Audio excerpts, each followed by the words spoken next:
The morning my wife asked me for a divorce. She was wearing a white silk blouse and pouring herself a cup of coffee like it was any other Tuesday. She didn't look at me when she said it. She just set the pot down on the counter, turned toward the window, and told me she was done. Done with the marriage. Done with the house. Done with me. Her voice was level. Practiced. Almost.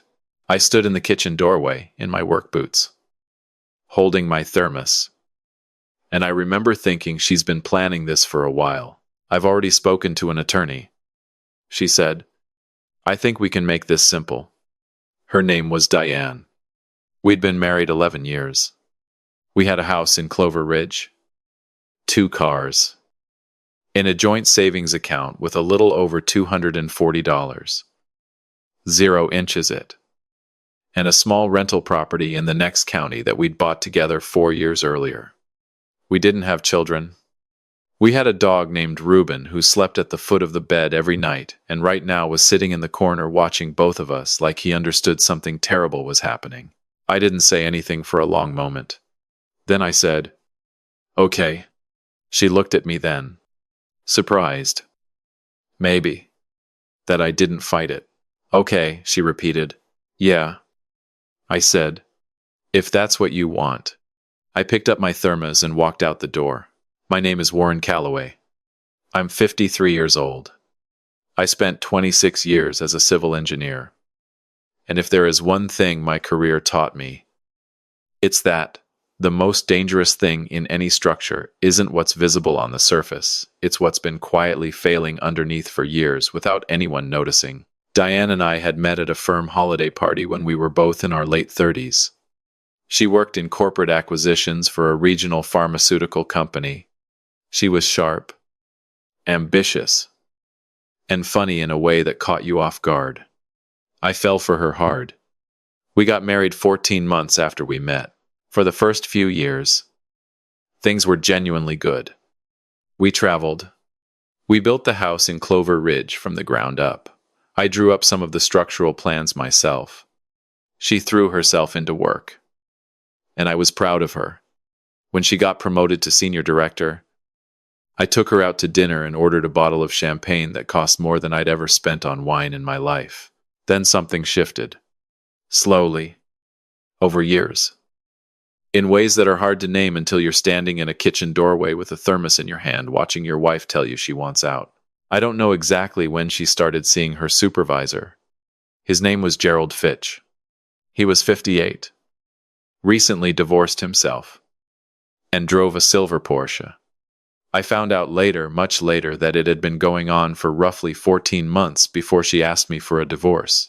But on that Tuesday morning, I didn't know any of that. I just drove to work. I called an attorney that afternoon. His name was Dennis Holt. He'd been recommended to me by a colleague whose own divorce had gone south before Dennis straightened things out. Dennis was 60. Heavyset. Wore suspenders. And had an office full of hanging plants that he watered personally every morning before his first appointment. I sat across from him and told him what Diane had said. He listened without interrupting. Then he asked me a question I didn't expect. Has anything felt financially off to you in the last year or two? Any transfers you didn't authorize? Any accounts you can't fully account for? I told him I'd have to look. Do that, he said.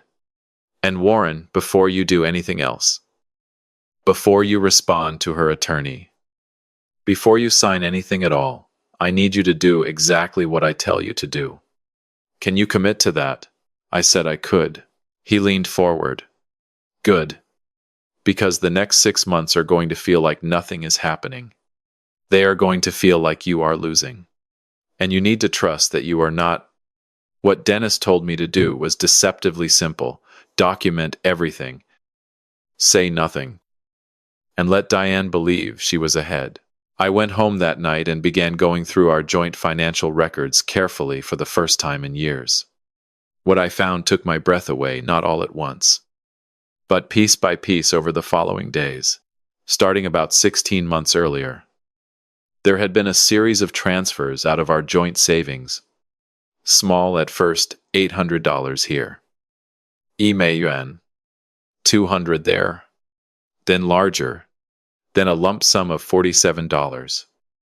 000 moved to an account I didn't recognize, followed by 2 more transfers of $18. 500 each. The rental property had been refinanced 11 months ago. I had signed documents for that. But I'd been traveling for work at the time and hadn't scrutinized the terms. Dennis had a forensic accountant named Paula review everything. Paula was quiet and meticulous, and within 3 weeks had built a 4-7-page document that mapped every irregular transaction. Diane's attorney had sent over a proposed settlement in the second week. It was bold. She wanted the house. The full joint savings balance as it stood currently, which was now significantly lower than it should have been, her car, and half of my projected pension. She was leaving me the rental property, which I would later learn had been quietly leveraged to fund renovations on a condominium registered in Gerald Fitch's name. Dennis read the proposal and put it face down on his desk. "She's very confident," he said. "Should I be worried?" He smiled, the first real smile I'd seen from him. Not even a little. The 6 months that followed were among the strangest of my life. Diane and I were still living in the same house for the first 2 months while she looked for a place. We were civil. We ate meals separately and passed each other in the hallways like polite strangers. She was on her phone constantly, usually in the back bedroom with the door closed. I learned to notice things quietly. I bought a small digital recorder completely legal in our state, which is a single-party consent jurisdiction, and I recorded several conversations in which Diane discussed the settlement strategy with what I can only describe as remarkable openness, apparently assuming I was too defeated to be paying attention. In one conversation, she told someone, Gerald, I assumed that she wasn't worried about the rental property because she'd handled the paperwork months ago, and that I never looked at anything carefully. I brought the recorder to Dennis the next morning. He listened to the relevant portions twice. Then he set it on his desk very gently. "Did you do exactly what I said?" he asked. "Yes," I said. "Good." He said, "The show starts now." Reuben and I moved into a rental apartment in March. It was small, a 1-bedroom on the 3rd floor of a building near the river, and it smelled like someone had recently painted over a problem rather than fixed it. But it was quiet, and Reuben seemed to adapt faster than I did. He claimed the couch as his own on the first night, and slept there contentedly while I lay in the bedroom staring at the ceiling. I won't pretend the months before the final hearing were easy. There were nights when I sat at the kitchen table in that apartment and looked at the numbers Paula had compiled, and felt something between fury and despair so profound I didn't know what to do with it. 11 years. The house I had helped design. The savings account we had built together through years of 2 incomes and careful budgeting. The rental property I had found and negotiated and managed. All of it quietly redirected, over the course of a year, toward a future that didn't include me.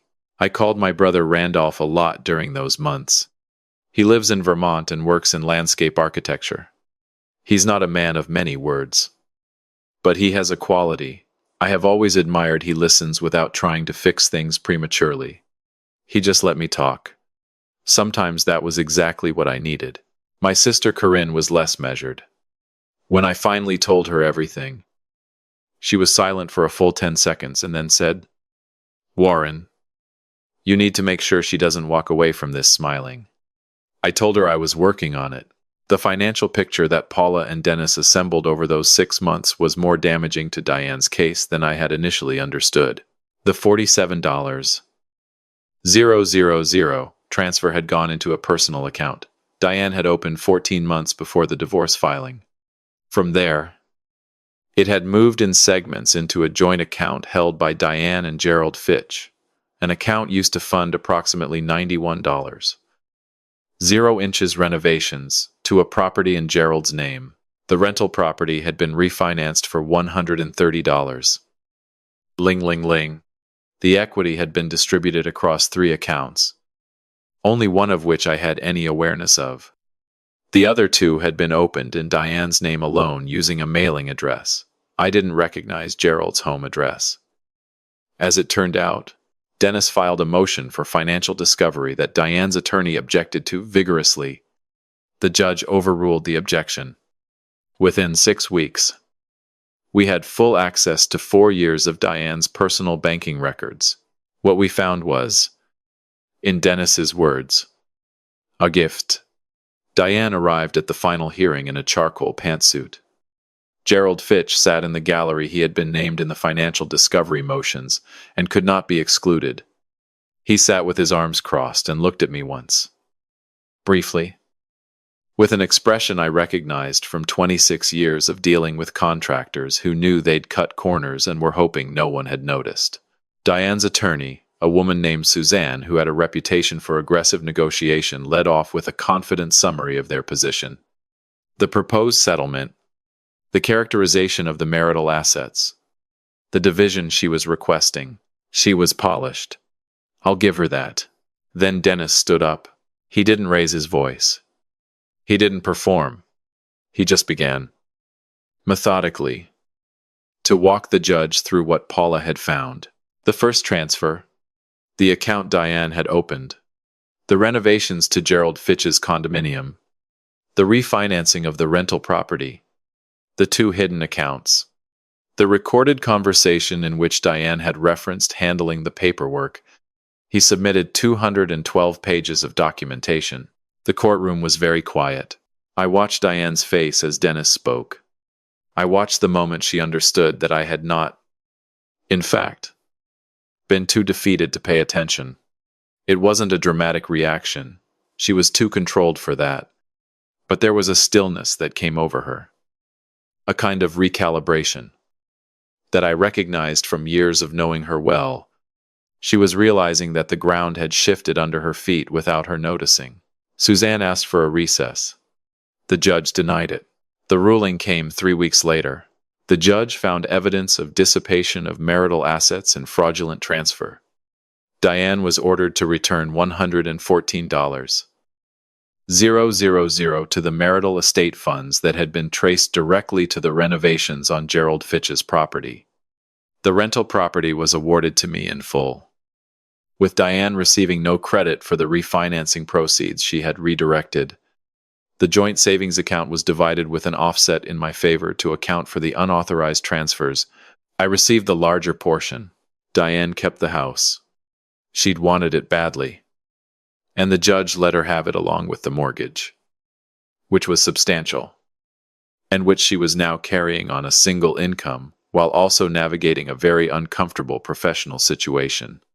Gerald Fitch, it turned out, had been placed on administrative leave by his employer when his name appeared in the court filings. His Porsche was repossessed 4 months later. I didn't learn that last detail until Randolph sent me an article about it and added only karma has a filing system. I want to be precise about something, because I think it matters. I did not walk out of that courtroom feeling triumphant in the way movies suggest you're supposed to feel. What I felt was tired. Not the tired that comes from a hard week at work, the tired that comes from a long period of sustained alertness, finally releasing all at once. I stood in the parking lot outside the courthouse with Dennis and Paula, and I thanked them both. Dennis shook my hand and said, "You did everything right. Most people can't do that." Paula, who had barely spoken a personal word to me in 6 months, said, "I hope you get some sleep tonight." I appreciated that more than I expected to. I drove back to the apartment. Reuben was waiting at the door with his usual indifference to the passage of time. He'd have been just as enthusiastic if I'd been gone 6 minutes or 6 hours. I sat on the couch beside him and scratched his ears for a long time. My phone had a lot of messages. My sister Corinne had apparently been following the case closely, and her text read, in its entirety. "Yes." Randolph called and said, "Good. Now stop thinking about it." My colleague Marcus from the engineering firm sent a message that said simply, "I heard. Drinks when you're ready." 3 other people texted variations of the same sentiment. I didn't respond to any of them that night. I just sat there with Reuben and let the silence settle. In the months after the ruling, I started to understand something about the experience that I couldn't have articulated while I was inside it. There is a particular kind of betrayal that happens in a long marriage when one person has been quietly making decisions for two, not arguments, decisions, financial decisions, personal decisions, decisions about the future, all made unilaterally, in secret, with the assumption that the other person is either not paying attention or won't fight back. Diane had known me for 11 years. She had correctly identified that I was not a confrontational person by nature. What she had underestimated, what I think people often underestimate in conflict, is the difference between someone who avoids confrontation and someone who cannot sustain it. I don't enjoy fights, but I can be very, very patient. Dennis used to say that divorce court rewards documentation and patience above everything else. He's right. The drama, the speeches, the emotional fireworks, none of that matters. What matters is what's on paper, and who was careful enough to put it there. I sold my share of the marital estate settlement and put it toward a property I'd had my eye on for 2 years, a 4-unit building 2 miles from the river. I had it inspected thoroughly. The bones were good. I moved into one of the units myself and rented the other 3. Reuben approved of the layout. There was more square footage and a small fenced yard in the back where he could sit in the sun. I started running again for the first time since my early 40s. 3 mornings a week, along the river path. Usually early enough that the light is still low and pink over the water. It became something I looked forward to in a way that surprised me. Not because I needed the exercise, exactly, but because it turned out I'd missed the particular quality of silence you can only find outside. Early, when most of the world isn't awake yet, my sister visited in October. She stayed for a long weekend and spent most of it telling me I looked better than I had in years. I told her that wasn't a high bar, given everything. She said the bar was higher than I was giving myself credit for. Gerald Fitch's company completed its internal investigation and terminated his employment in September. Diane had, by that point, already left the pharmaceutical firm. I don't know the full details of why she left. A mutual acquaintance mentioned a restructuring, but I didn't press. I had made a decision, sometime around April, to stop tracking the downstream consequences of all of it. Not out of generosity. Exactly. Out of pragmatism.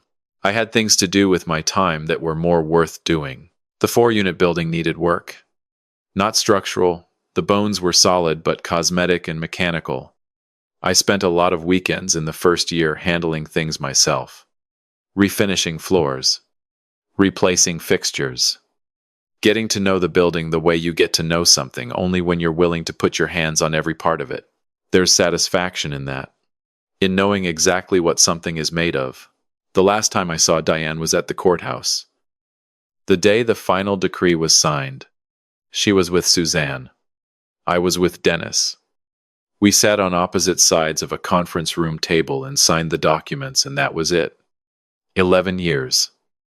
Divided and distributed and filed in triplicate. She looked at me once before she left the room. I don't know what she was looking for in my face. Whatever it was. I don't think she found it. Dennis walked me to my car afterward and said the thing I think about sometimes when I'm on the river path in the early morning. He said, "The mistake most people make is thinking the other side won because they were louder. But courts don't reward volume. They reward preparation. You prepared." I drove home. Reuben was on the couch. I made coffee.